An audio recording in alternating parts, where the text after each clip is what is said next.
Yo, Jude!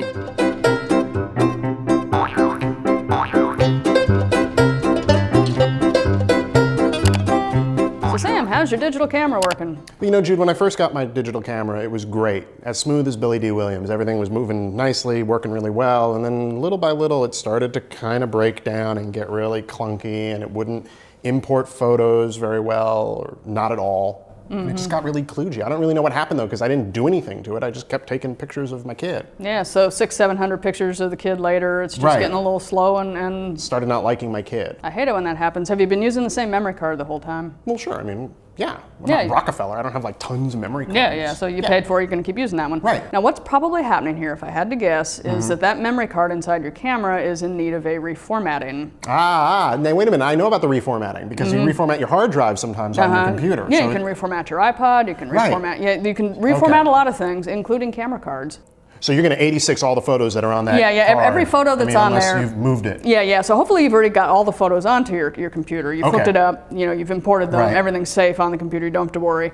A lot of people just like to keep the photos on the card just so you can show them to people when you're out and about, because the camera's LCD screen does make a nice little mini. I think my dad's never taken the photos off the camera. Yeah, he just shows them here. Yeah, he just thinks that's where you look at the photos. Which it's a viable position. So what you need to do to reformat the card after you've copied your photos is you go into your camera here, turn that on, and here find your menu button. This is going to be in a different place on many different cameras, but sure, because those digital cameras are also easy to use. Yeah, it's like in the early days of cars where the dashboard was completely different on every model. Right. So and the menu button for here happens to be right down here in the corner. They actually thought about placement here. Okay. And then here we have our series of tools. So pop over here. I like that they give you a little hammer and wrench for tools. Like you need a hammer and a wrench. Yes. And like a blowtorch to fix your camera. Yes, when the frustration level gets it, you'll be reaching for these in real life, yes. Sure.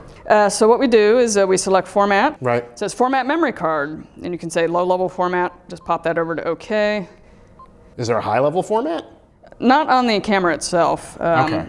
But there are things called high-level formats that you can do on computer hard drives to really drill it down, like the government wipe, as they call it. The government wipe. Yeah, to make sure that all your data is I think I have some of those for my daughter. Mm-hmm. Yeah, she's still getting potty trained. I use the government wipe. Yeah, they have them at Dwayne Reed, I saw. So anyway, once $500 though for each one because it's like DoD. Yeah, DoD approved. Yeah, but they're worth it. So anyway, and then once it erases it, it takes you back out to this menu. Your camera card is all fresh and clean. Yeah. And so you just take it back out and you shoot some photos, you plug it into the computer, and hopefully everything will just... Everything's hunky-dory now. Yeah, it's back to Billy D. Williams mode. Aces, works every time.